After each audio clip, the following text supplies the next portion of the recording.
Hi, everybody, and welcome to the There Has to Be a Monday After. You know, a lot of people watched the post-game show, and we're not very pleased with me because of my antagonism toward the Browns defense when they wanted the blame to be thrown at Baker Mayfield. And, of course, No. Colin Cowherd was the first one who jumped on the hate parade after he was praising him no more than the last 3 weeks. So, everybody's got to blame something on somebody. We got a good bunch of people here on the panel. We got Derek Frisbee, we've got Brian, we've got Tony the Calf, we've got General Dog, and I always take a step back on Monday because, after the games are very emotional. And I take a look analytically, a little bit more analysis-wise of what happened and perhaps take a different angle toward things. But you know something? Joe Woods is an incompetent cocksucker. I'm sorry. And I'm going to show you in video what I'm talking about. But first, I have to be able to share the screen. So we know that this is always a challenge for Mr. Moohead. So we're going to share the screen or try to do it. And we're going to we'll go with this first because this is bing! Can you see that? I see it. Okay, good. You're not going to get copyrighted, are you, for showing this? I don't give a shit. All right. Copyrighted? It's up here. I'm just looking out for you. Yeah, why would they do that to me? Well, because I've been copyrighted before. Because it's YouTube and Google. Clips. Yeah. And what do they do to you? Well, I had a community strike. Yeah, I had a warning on my channel, and I had to I had a warning, and then I had a strike, and I had to email them about the strike because they'll kick you out of your the monetization program, so I had to handle that. Well, I'm not being monetized. Well, they might try to pull it down. I'm just saying ahead of time. Yeah. Do whatever you want, but they're very I just want to be able to show you something as an illustration and get it off and be done with it, okay? So here we go. Why were the linebackers constantly playing 5 yards off the line of scrimmage? That's... Well, and this is Travis Kelce's best plays from week 1. And here we go. You're not going to hear any sound. You're just going to hear me talking, okay? And let's see if this is going to actually play. Here we go. So what you're going to see is there, okay? And we're going to see similar. Some of these plays will be slowed down for you. And what you're going to notice is every single time in an important play there, he catches the ball and there are people 3 yards behind him. Why is there nobody with him? And as you keep taking a look at this, and there's another one where Taki went to the outside receiver. He was technically in front of him. But look as we get closer to the goal line situations, too. There's one right there. You look at that. Where is everybody?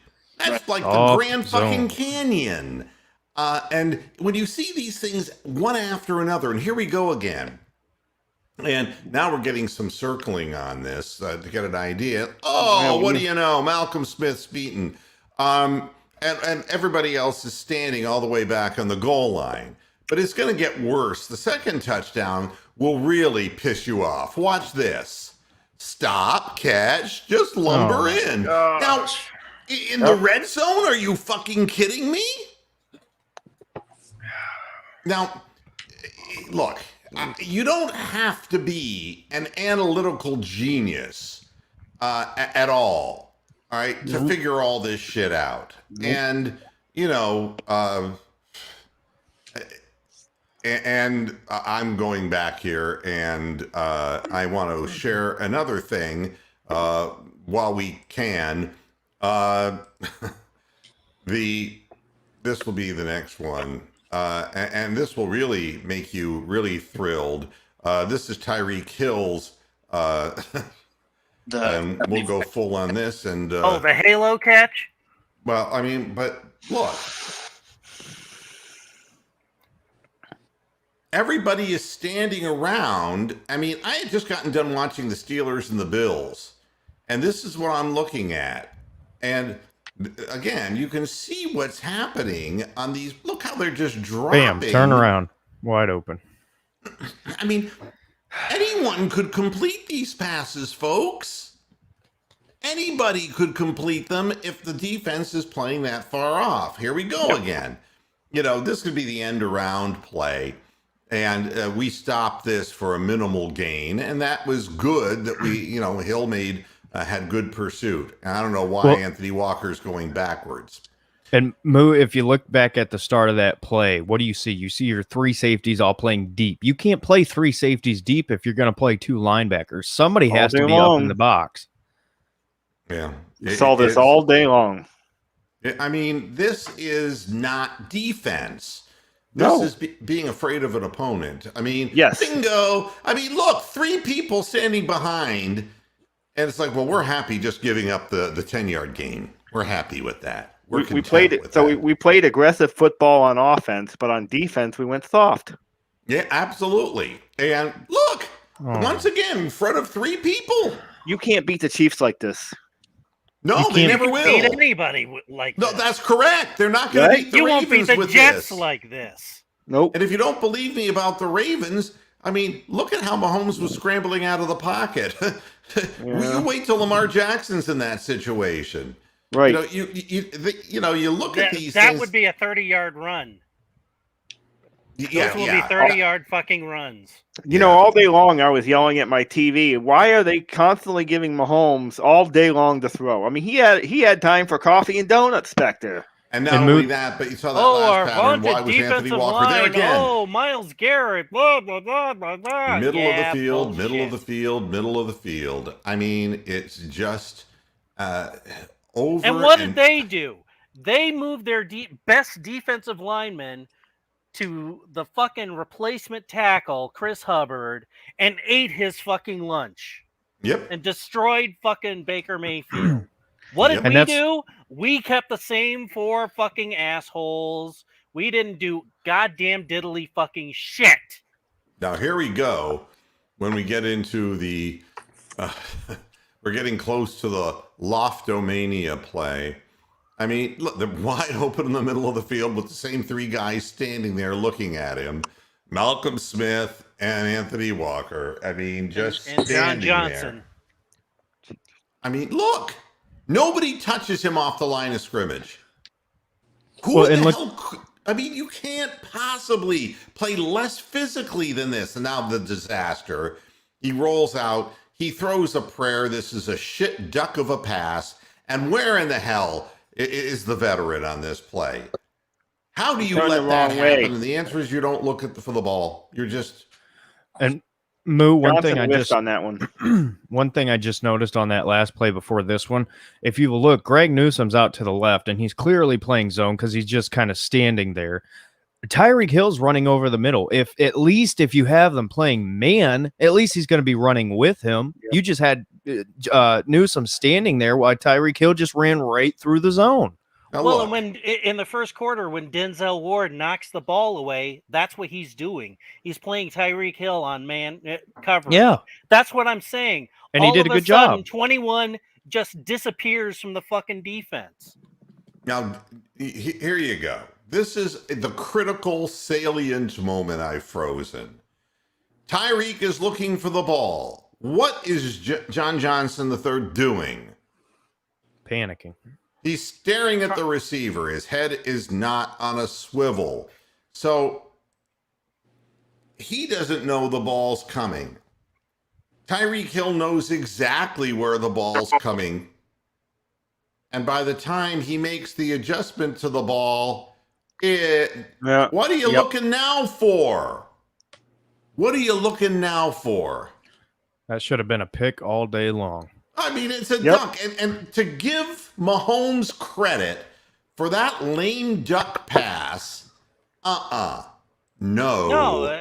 What I've been saying on Twitter is it was a fantastic adjustment by Hill a bad ball. All right. So, are we back now? We're okay. Yep. All right. I'm getting I don't mad know just who- watching this again. I don't know who Chris Sylvian is, but we'll try to add him. Chris, are you there? Uh-oh. Yeah. Okay, well, that's the end of Chris. Chris is going to really die a cold death. Boy, All right. YouTube will love this show. Now, Yeah. you guys remember Good. the first touchdown when Mahomes ran that touchdown in? Mac Wilson was in perfect position to stop him, and he just stood there. Yeah, it's Well, because it's almost- he probably figured, well, if I touch him, I'm gonna get a fucking roughing the quarterback penalty anyway. So It's almost like Joe Woods told them not to pursue guys at all and just stay in your spots. That's what it looked like. Even on that Mac Wilson play where he should have ran up and at least tried to make the tackle. It seemed like, but in or at every least to play, force him to go in another direction or something. but every play that we've seen today, it's the same thing. It's guys standing around in specific spots. It's not guys running with guys. It's not guys trying to press or not press. Gosh, I can't think of the word. Like, if you see the ball thrown, you run up and you try to knock it away. These guys aren't trying to do that. They're just standing there and saying, okay, we'll let you get it, like you said, and then we'll attack you after or try to. It's the same thing every play. Now, if this is instead what the Browns fans are bitching about, all right? Clutch, another clutch, trying to get out of the pocket, okay? Across Which his is the body. right thing to do. Right. There are 2 Browns in the blocking team, but you'll see that there are 3 Chiefs who are closing on him.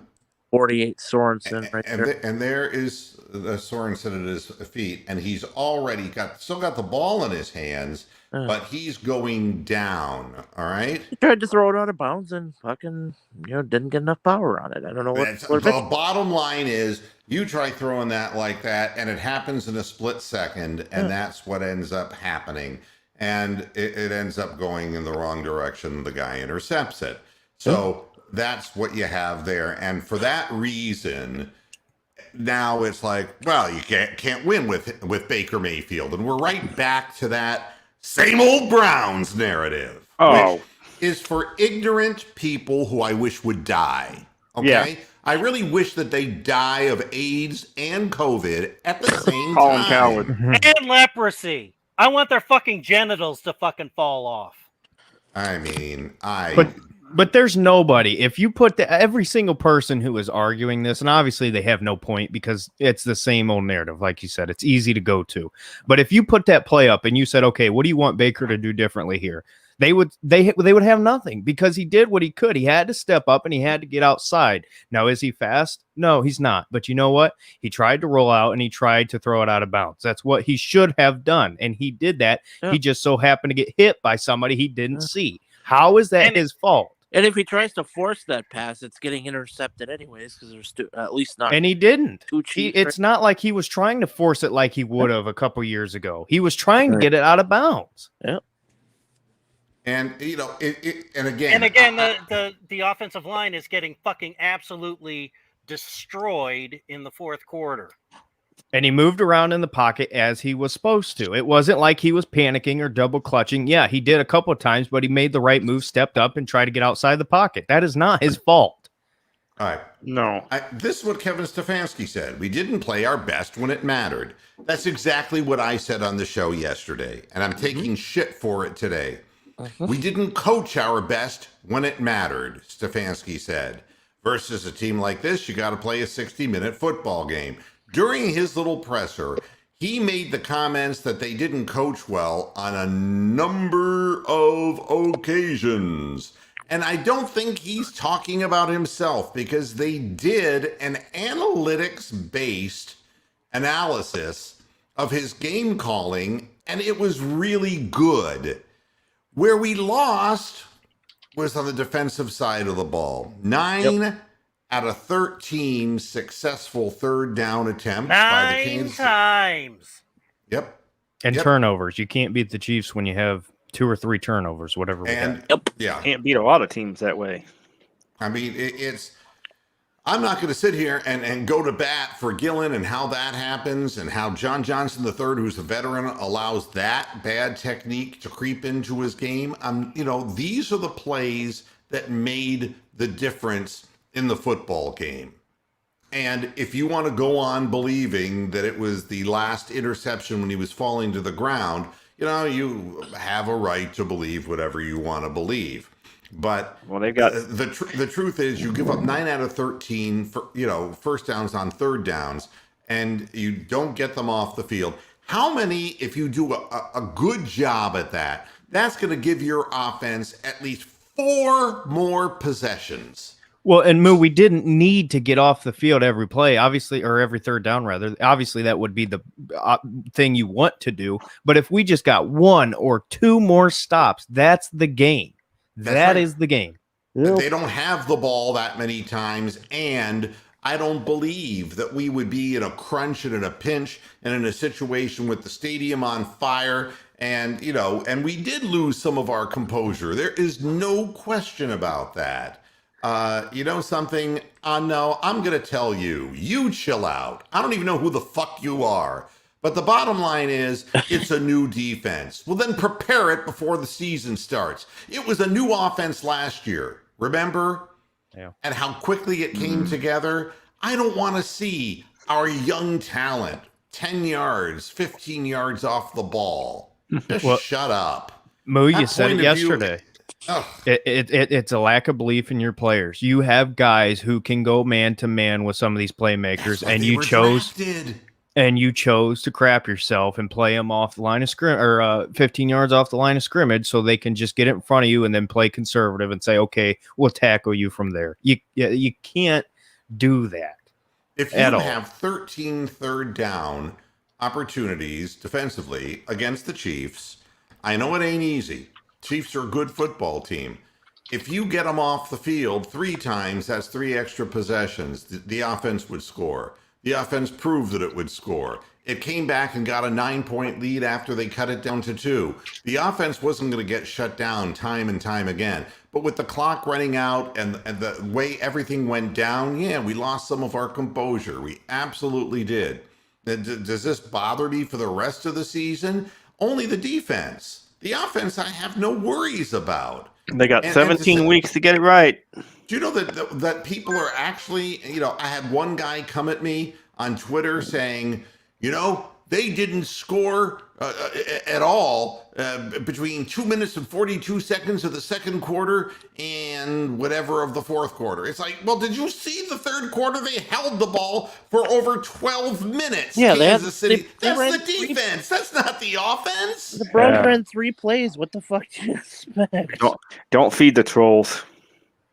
Oh, God. Well, my response is when they want to blame Baker is, how many snaps did Baker fucking play on defense, folks? Well, I mean, and again, this is what Liberty Bell states it well. It's a non-aggressive defensive scheme, and I don't get it because I'm spoiled. I sat and watched the Steelers, and I'm going to tell you, they're great. Again! And the reason is because they just know how to teach it. They know how to tell the players what to do. They were moving fast. They were hitting hard. And they're right in people's grills. There was none of this let them run down the middle of the field shit. There was none of that. Right. And then I sit and watch the Browns, and it's like, oh, you fucking pussies. Give me a break. When you talk about the Browns offense, you guys realize we only punted 1 time that game, and the first time we punted was in the 4th quarter. And it's a non-aggressive defensive scheme full of guys on defense who play aggressive. Go watch how they played in other defensive schemes. You can't tell me that this is the best scheme for the guys we have on the field. Well, it's not a scheme. What it is, it's an admission. And again, Nelson, you're entitled to your opinion. If we got beat by 17 points, we gave up deep balls, then I would say, maybe these people are not exactly as talented as what we thought when we've supposedly upgraded our defensive backfield. I would be complaining about people who gave up long bombs, yes, but I wouldn't be complaining about the defensive scheme. I just don't understand why you use your entire draft and your free agency to pick up all these defensive secondary guys and you play like this. It makes no sense, Nelson. That's what I'm complaining about. I'm complaining about the defensive coordinator of the team and that he's not running an aggressive defense. And I know that the teams in our division will have aggressive defenses, especially the Ravens and the Steelers. This I'm 100% sure of. And if you're happy with this mamby-pamby defense that you looked at all last year, and I had another guy come at me on Twitter who said, yeah, and you're shitting all over the defense that brought us to the playoffs last year for the first time since 94. I said, the defense? Like, what did I miss last year? Well, and if you think that the Ravens aren't looking at Travis Kelce and what he did and saying, hey, we can do that with Mark Andrews, you're crazy. Yeah, why did we not rotate Chubb and Hunt a little bit more? You could tell that Chubb was struggling by the fourth quarter a little bit there. Bob Schuster music. Good to see you again in the chat room. The Harrison ejection. The only thing that I can say that it would be better than would be a Mike Tomlin ejaculation. Quite honestly. I thought he was reacting to being shoved by a coach on the sideline. And somehow that got lost in translation, that a coach is allowed to hit a player and a player is not allowed to respond. Not only a player, but an opposing player. It doesn't make any sense. And, it's not a justification for what Harrison did. That's exactly right. You got to keep your composure. And in a game that's this important, you can't The other coach allow... should have been kicked off the field as well. Both of them should have been escorted. But the fact is, if you can't keep your composure any better than that, you're not a team player. And Harrison would sit and stew. As far as I'm concerned, I don't care if he plays again. He's got to learn a lesson just to keep his head swiveled on straight. I mean, again, you're hurting your team when you do something stupid like that. And credit as Brian was saying yesterday to MJ Stewart. Yes, it's still MJ Stewart, but he came out and he played the best he could given the crap scheme given. He had, what'd you say, Brian, 2 or 3 knockdowns yesterday? Yeah, he had 2 pass defense. The first one skipped off his hands, and then the other one I think he just knocked down. And I think are you asking me what I say about the offensive line of the Browns? Because you're saying the Chiefs are... line was full of rookies. He's saying the Chiefs' offensive line was full of rookies. What do you have to say about the Browns' defensive line? And they were getting home, by the way. I don't mean to interrupt you, but the Browns were getting home. Mahomes was just stepping up in the pocket and moving around. So I don't think it's the defensive line. I think it's just the guy you faced. Yeah, if that was like Kirk Cousins in the backfield, the Browns would have gotten to him. But Mahomes is one of the most elusive wide receiver or quarterback. And not only that, they didn't really, they rushed for 73 yards the whole game. So what do I think about the D-line? I thought Malik McDowell was good. I think that the defensive line did what it was supposed to do. I don't think that anybody's really sacking. Hi, Bronk. How you doing? I don't know that anybody's sacking, Mahomes. The thing that bothers me about the Baker Mayfield stuff is that Mahomes, if we're going to talk about it, let's talk about how Mahomes gagged in the Super Bowl and put up 9 points. Okay. If you want to be so short-sighted about stuff, you can always pick out one failure. But the fact of the matter is that Mahomes doesn't get sacked. He doesn't throw interceptions. Well, and Tampax Bay gave you the fucking real blueprint for how to handle him. Correct, Brian. Well, you got to have a defensive coordinator who's able to use his personnel, and that we were not prepared. It was obvious to me that our strategy was, who are their best receivers? Kelce and Tyreek Hill. We'll just let them do whatever they want. And meanwhile, their defense was, it's like, who's their biggest weapons? Well, Donovan Peoples-Jones was huge in the preseason, and you didn't see him at all. And, Jarvis Landry, you really didn't see him much at all. And so they knew who they were trying to stop. We, on the And- other hand, we Higgins just went, never saw the field. And the And- only reason why Anthony Schwartz did what he did is because there's no tape on him. We didn't use him in the preseason at all, except a little bit in the Falcons game. Look, if you're going to double up receivers that you want to stop, you're going to have single coverage on somebody, and it might as well be a guy who's a rookie who has questionable hands. Yeah. I mean, that was the gamble that Andy Reid took, and it was reasonable. And and the defensive coordinator is a better defensive coordinator than the Browns. Not that their defense is great, but the concept and the idea was at least to try to take away the strength of the Cleveland Browns, as opposed to the Browns, who went the exact opposite way and say, okay, Kelsey and Hill are going to beat us. They're going to beat us no matter what we do. So we're just going to let them, catch the ball in front of us. Catch the ball and then try to tackle them. And Well, and what happens? Hill ends up catching a 75-yard touchdown pass anyway, because you can't play football that way. That's just a bad way to play.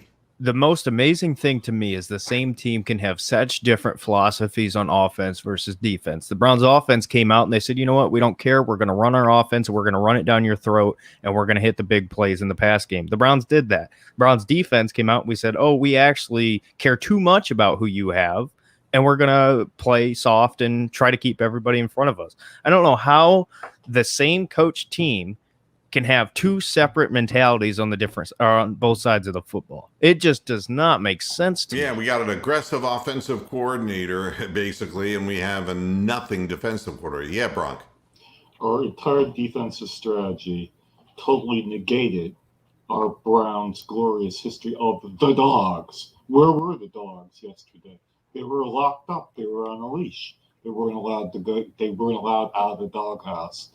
We did not play to fucking win this game on defense. We were never going to get a turnover. If you let Mahomes throw the ball, he's accurate. He's not Brandon Weeden. He's not going to throw mistakes. He's not going to overthrow people. I mean, Tampa Bay, as Brian said, knew how to beat the Chiefs. They had Mahomes running for his life. He may not have gotten sacked all that often in the Super Bowl, but he was 30 yards behind the line of scrimmage. Well, I'll tell you, running for his life. You know something, Bronk? If you want to get turnovers, you can't play a soft zone and be 4 yards off of whoever catches the ball. I mean, the only way you're going to get a turnover is an immediate hit in a strip, or if you get your hand up and deflect the ball and you have the tip drill. But nobody was close enough for either of those things to happen. We were never going to get the ball on defense. We were never going to hit somebody, to get a fumble. We were never going to get a tip ball. We were never going to get an interception with that strategy. We were just Our best chance at a turnover was a Chiefs mistake, not a Browns good defensive play. They're not going to do it. They've been to the Super Bowl like 3 years in a row. How are the Houston Texans? With Tyrod Taylor, they might stink the pooch, and Taylor might throw for 50% of his passes. But Baker threw for more yards in that game than Mahomes. He completed 75% of his passes. Yeah. Threw for more yards. Our offense had more yards than the Chiefs. 453 yards. Yep. Our offense had more yards than the Chiefs. Can I address something going on in the chat? Yeah. Look, the Browns got the weather report. They looked at the conditions that they were going to be playing under. They looked at his injury, and there was no fucking way that they were going to risk losing Beckham for 90% of the goddamn year. No, just to play against the Chiefs. And he's not ready to play. Another thing, ready to play. It's all a smoke screen. You keep them guessing. But the bottom line is, when you come off the season with a bad injury, an ACL or an Achilles tear, they're not going to rush you back into action. And the idea was we were supposed to have depth at some of these positions, and it just didn't really, our offense, I thought, was fine. And I thought our efficiency was just fine. I thought our running game, let's be honest, we rushed for 153 yards. We averaged almost 7 yards per rush. I don't know what people are complaining about the offense for. I just think it's because it's more titillating to blame the quarterback. That's what I think it is. What Liberty Bell is saying, I disagree with. The Browns cannot win with this defense because they did absolutely last not. year, and they had to pull the fat out of the fire week after week. And it just, you're not going to get lucky week after week. You have to get your own at some point. I You tell you can't what, just rely. in that playoff game, we went up 28 points on the Steelers and nearly lost the game Yeah. because of our fucking defense. Let's Yeah. try to remember that shit, you know? Yeah. And- I mean, and then this notion, because their offense is so good, minus those mistakes, the Browns win. So what you're saying is we have to play a spotless game Well, we won't. every because we single were. week to have a chance to win. Yeah, that's bullshit. Well, you get introduced to my two friends for that kind. I mean, that's stupid. I mean, yeah, go ahead. My only complaint offensively is I don't know how, given the offseason and given what we've seen so far, how David Njoku isn't starting over Austin Hooper. We continue to see these things with Hooper, and Njoku keeps making plays. I don't understand it. Well, He quit fucking throwing the ball to Hooper. I ended up with 3 catches for 27 fucking yards. Woo! But Hooper you know caught the ball in something? the He first still drive of had the more game. fucking fantasy points than Aaron the Antichrist Rodgers, who totally shit the bed. Fuck you very much. Well, I want to agree with Nelson here.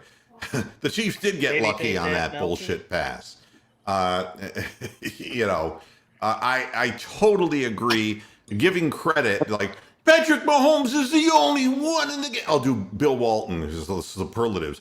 Unbelievable. Patrick Mahomes is the only guy in the world who could complete that pass. That's not true. Anyone Sounds can more throw like the ball Harry up in the Carey. air, and if the defender's not looking at the ball, all Tyreek Lamar Hill did was Jackson does stop it all the running fucking- and catch it.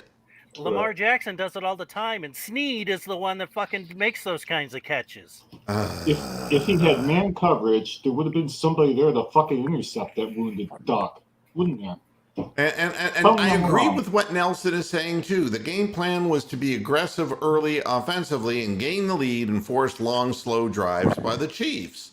But how much of a lead are you going to have on the Kansas City Chiefs? 22-10. Well, that's not enough to force them into long, slow drives. And the other thing is this: you're out there to play full bore. You're out there to shut somebody down.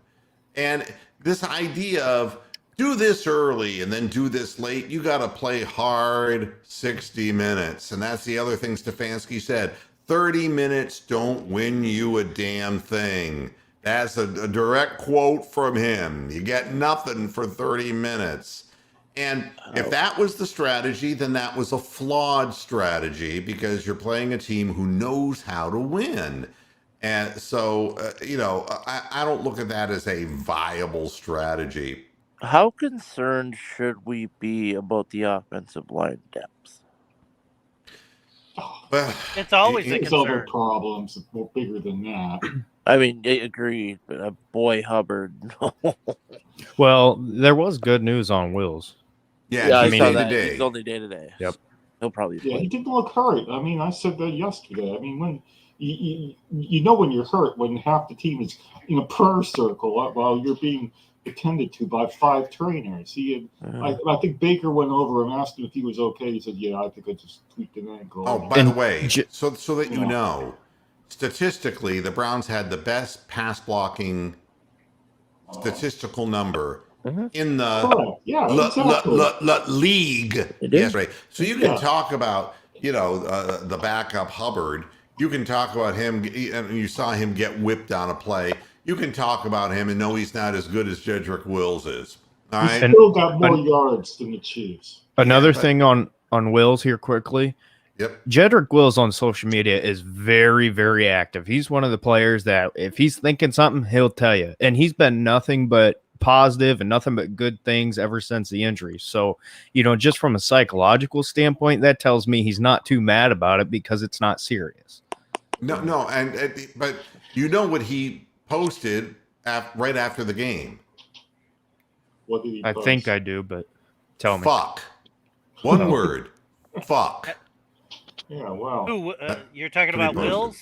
It was actually FAK. Yeah, well, Well, we know same what- thing. Yeah. Whatever, Brian. Well, at least he's as disappointed as I am that the last game we played he got hurt, and this game we played he got hurt. Yeah, I mean, Well- the offensive line we're going to have problems with because Treader gets hurt every year and has to play hurt. This is a hurting Antonio game, gets hurt, and you know. And Wyatt Teller struggled in pass protect yesterday. A little bit, you know, Yeah. but All right, again, can we if they're going 7 yards a rush, that I mean that's you know, and now we're getting into this, and this is going to be Oh, stop Oh, it. for fuck's sake! Stop it. you know, I don't care about blowing out anybody. I want to win a football game, and I'm not worried about how much I win by. And the fact is, I hate to break anyone's spirit early, but Tyrod Taylor can complete the passes that Mahomes did if they're wide open in the middle of the field. Because if you're just going for a first read situation and you have tight ends and the inside receiver, slot receiver, just going over the middle of the field, anyone can complete that pass. And I'll Tyrod tell you Taylor will something. throw It's a Jacksonville quote. played the same level of defense as the fucking Browns did, Yeah, well, you know, and they rolled up 37 points. So You know, to quote Vin Diesel, it doesn't matter if you win by an inch or a mile. Winning is winning. that's right. You got to come out of this in front of your home crowd. You got to play a determined football game. You got to play smart, and you got to really treat every possession as if it's gold. And for the defense, you got to get off. I mean, the one complaint I would have about the defensive line is that, you know, you got to get into the backfield. And early in the game, the running game with Malik McDowell, I mean, they were not able to run the football. And, you know, there is no great running back right now in the Texans, but there is Cooks, their receiver.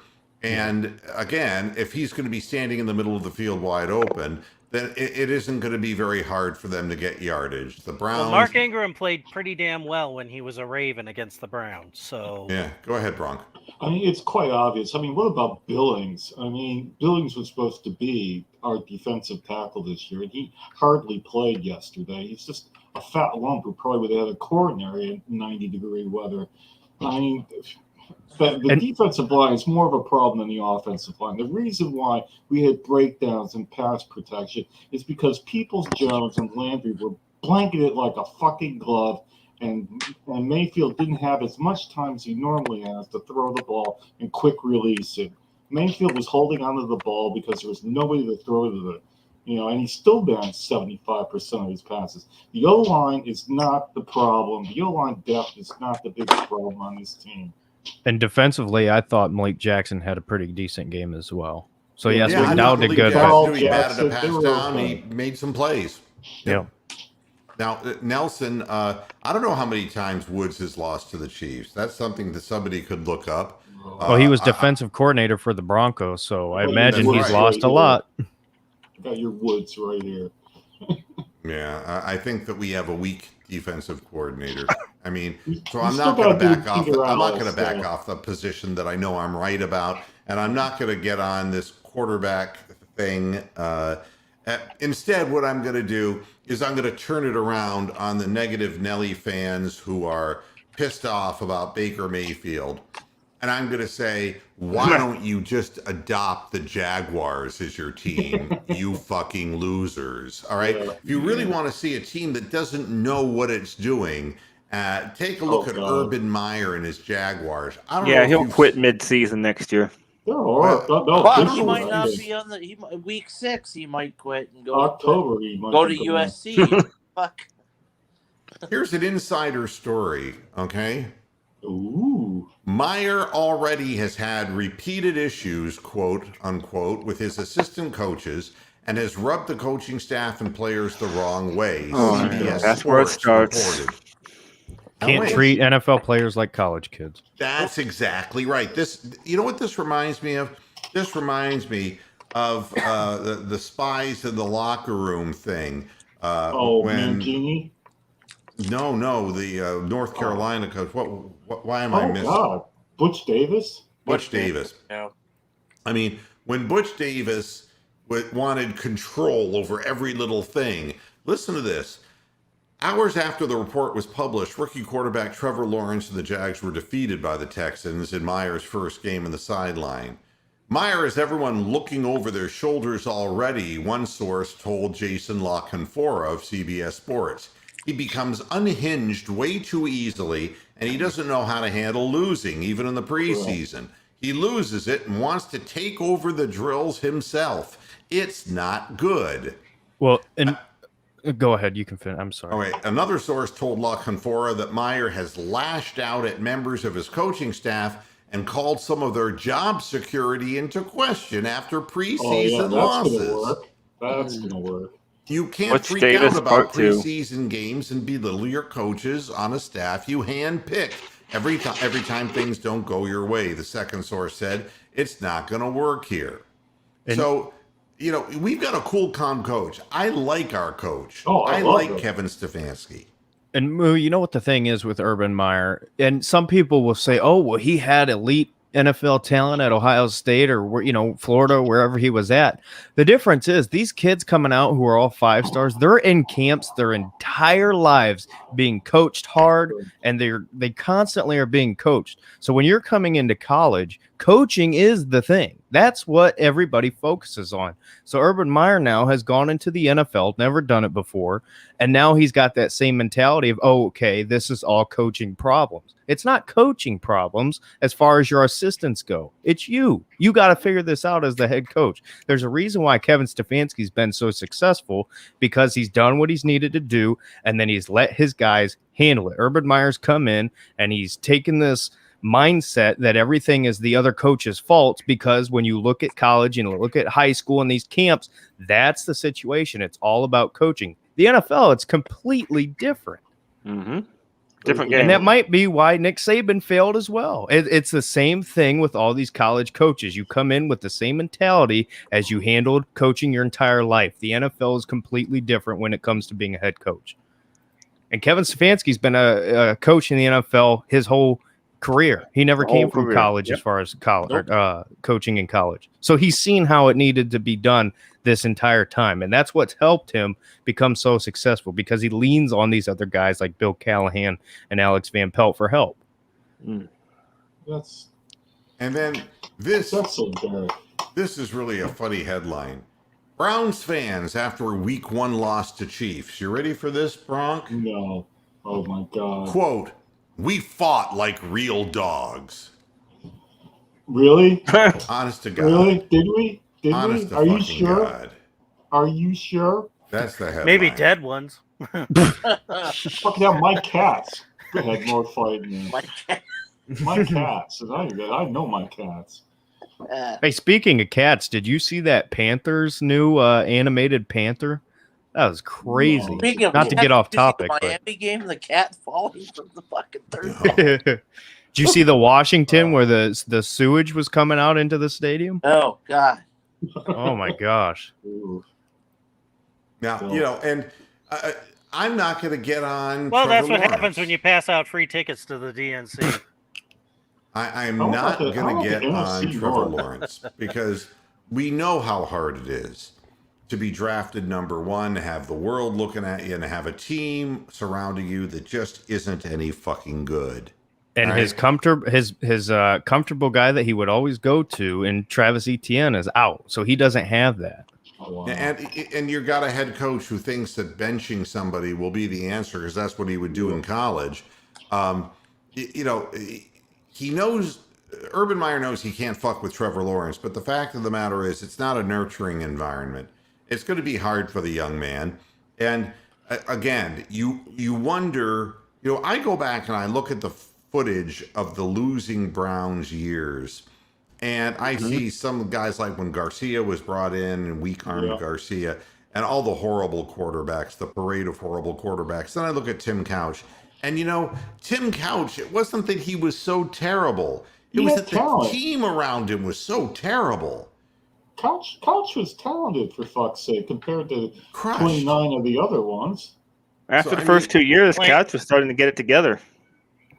Yeah, Well, that's until exactly right. Until the hits and the damage built up on his fucking elbow, Yeah, and his he couldn't career- throw the goddamn ball anymore. Yep. Couch's career was cut short by all the hits he took in the first couple of years. Yep.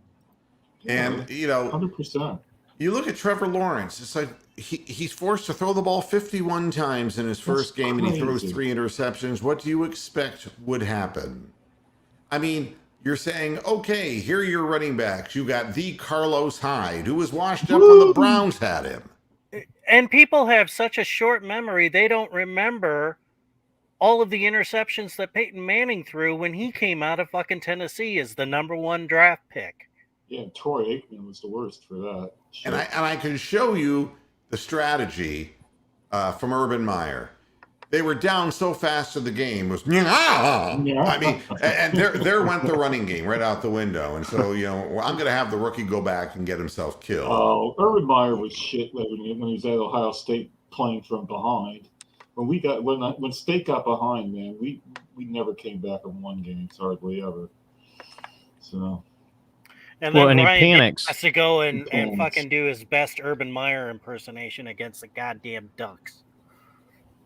well, the talent level this year is a little bit different than previous years. Well, I tell you what, I've never seen two of my man. I'm about to.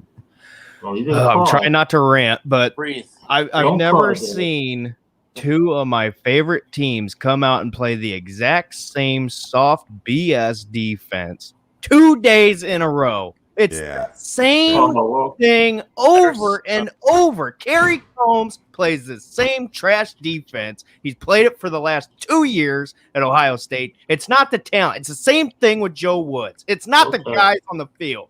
It's Okay. it's your scheme. It's the same thing. Burke and whatever his name is, I'm forgetting.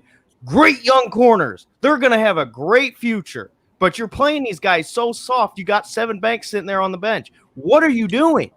And your linebackers, yeah, they suck, whatever. But your defensive line, you got 2 5-star freshmen who every team in the country would kill to have.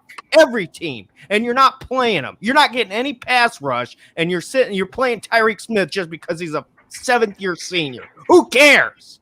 Well, I can tell you this about Ohio State. You know, after Minnesota and then this, they're not very good. And No. defensively, they're not going to be able to, you know. well, I think we're due for a down year. DJ Stroud. Yeah, is that's young. exactly right. We're And, due for a down year. you know, I mean, that's, I'm not disagreeing with anything that Derek said, but you know, I think this is a year that we may lose. You know, Stroud is young, but I'll tell you, there's some major accuracy concerns with that guy. Oh, yeah. Well, and that's the thing. It's one thing to miss high. Yeah, sure. Somebody brought this up to me yesterday. Baker missed high a couple times. They're still catchable. CJ's out here throwing 10 yards over receivers' heads. You Yeah. have every receiver on that team is elite. I don't want to hear Correct. no arguments. Oh, There's yeah, the best Olave should receiver be in the core. NFL already. The best receiver core in the country by far, and you can't hit them. Garrett Wilson Saturday jumped like 10 feet in the air to make the catch, and it tipped off of his hands. What are you doing? now, I want to Oh, point gosh, out our I'm gonna next have a heart opponent, attack. the Houston Sorry, Derek. Texans. Brandon Cook caught 5 passes for 132 yards, 26 yards a pass, okay? Wow. Their next leading receiver, yardage-wise, was Pharaoh Brown, ex-Cleveland Brown tight end. Farrell, walk And you like wonder an why they Egyptian. call them the Brown South. Right. But Mark Ingram ran for a 3.3-yard average, 26 times, 85 yards. But it helps when the other team is 3 and outing because they have to throw every time because they're down so early. So, you know, the Browns, I sure as hell hope, will be able to stop the running game and force them into a situation where, you know, they have to, you know, and I want to take a step away Well, from Pharaoh the Brown football. doesn't scare anybody. I'm sorry. He'll scare Joe Woods. Yeah. I said Pharaoh Brown doesn't scare anybody, but then again, Joe Woods. If he, and look, if he just runs 5-6 yards downfield, stops and turns around, you know, all he has to do. Right. That's 2 of all those it takes. completions as a first down. You know, I want to show something and share something here, if I can find it. Share away. And and I'm not finding it right now, unfortunately. And Moo, I'm I sorry hate it for when this ranting. happens within It's a just browser It's a good when rant, yeah. you have a story up and then the story is suddenly all right, I'm seeing it. Maybe no, maybe okay, yeah, good. And I want to make sure that I have. God, this site is just a bitch to deal with. I just want to make sure that this is right. Okay, I'm going to share the screen right now. I'm changing gears for the final part of the show. There are some things that are just shameful, in my opinion. And it's really not my opinion. It's just the fucking truth. So just suck it up and take this. What was passed off as a fight.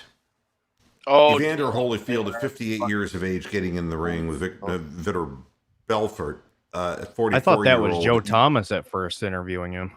Yeah. ah, But I listen to this because I'm going to share audio on this and see if I can crank it up. And this is before the fight. And you're telling me that they said that this man was mentally competent to go into a fight? Listen to I this. said, because I would ask him the question. I said, I'm telling him, I said, how the world the guy gonna do this with Oscar, then come to do it to me? I said, do it. I said, do he know that we different? He said, well, so it was okay. I'm like, he's good. Now, if I was gonna be in. That's what you call brain damage, folks. That's punch drunk if I ever heard it. Absolutely. Yep. I mean, what in the hell? Why? What is the point?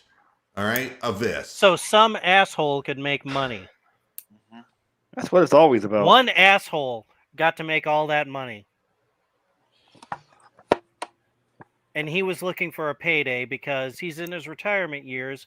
He doesn't have any endorsements. He doesn't have any investments. He can't trust anybody with his money. And he's probably fucking had it all taxed away anyway. Well, and it's the same thing like you see with the WWE. They go to the name brand guys. People know Elijah Holyfield, and they just think, hey, he's a name. Everybody will remember. He'll sell pay-per-views. They don't care about the health of these guys. Derek. Sorry, Elijah's his son. He was a running back from Georgia. I'm sorry. But I'll say one other thing about this. It has always been a sport of vultures, boxing, and you know that I'm a historian of the sport.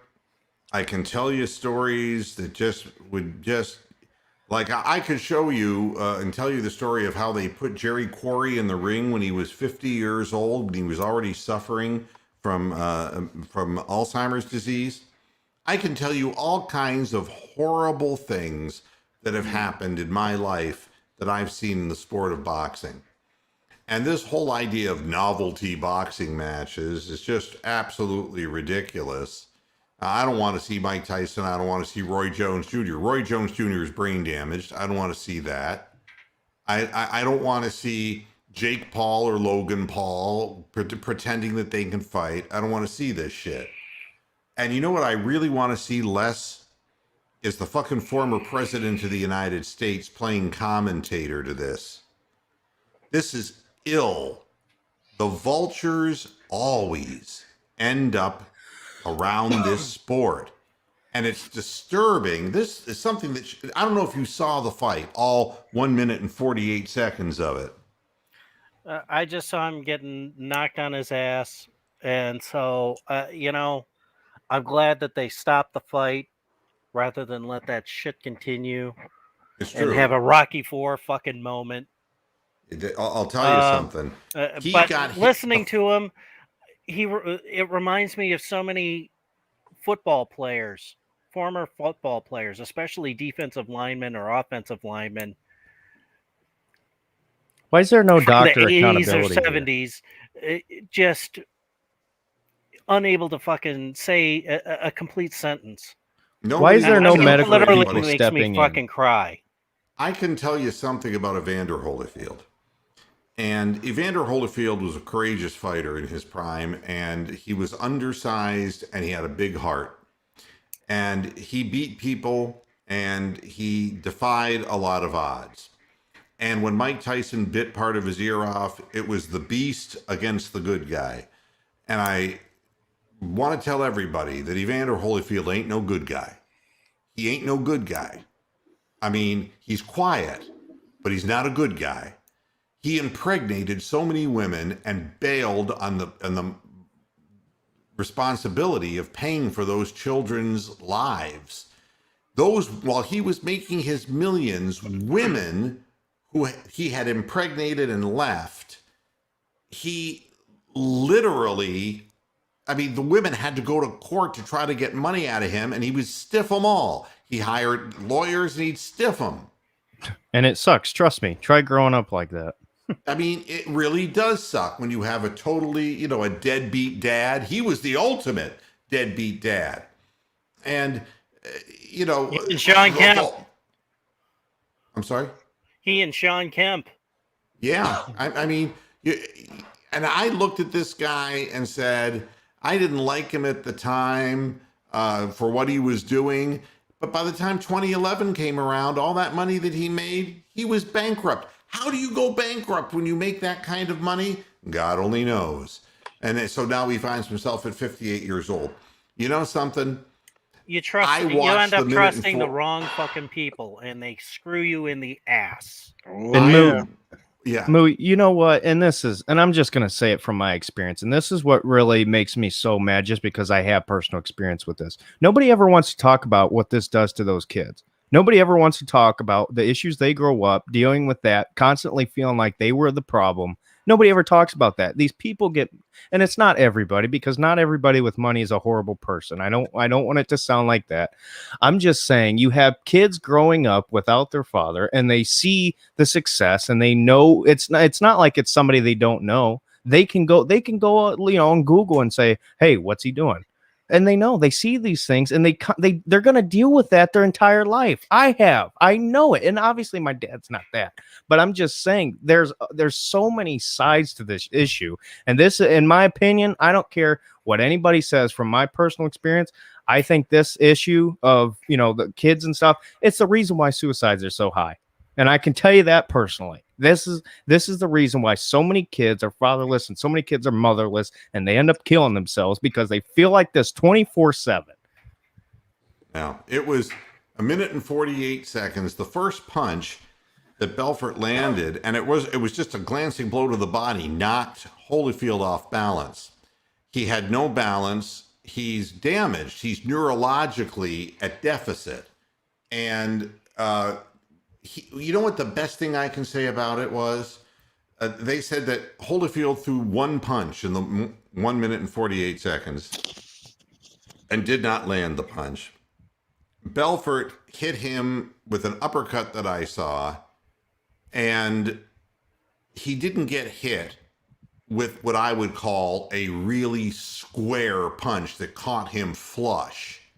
And thank God they stopped the thing, because the man didn't belong in the ring. And this is not kosher to me. I don't want to see this kind of stuff being promoted. It's hard enough knowing the encephalopathy issue in the NFL, and watching players already. I mean, we're talking about Ryan Fitzpatrick is going to be gone for 6 to 8 weeks with a hip injury. There are players being scraped off the field after week 1. And don't say, oh, well, he was training and he looked good to go. That doesn't matter. It's a completely different beast. You can train for 3 years to come back to the NFL and you would still suck. It's not the same thing. Well, as someone said, what Joe Louis said, and I think it was the best way of describing it. They asked him his famous quote that Father Time caught up with him. But they asked him, what was it? You just couldn't get that vaunted right hand off. And he said, when I was younger, I didn't have to think about it. My hand just went there. It just went there. when you're old, you lose those reflexes, and you would see him start to throw the punch. The guy's gone already. You know, age and boxing do not go together. It's a bad idea. Well, it's the real same with bad most idea. sports. Yeah. Yeah, I heard this somewhere, and I heard this somewhere, and I can't remember where, but somebody said that every broken down pug thinks he's got one good one left. Well, I mean, yeah, and that's the case. And the damnedest part of it is once in a blue moon, they do.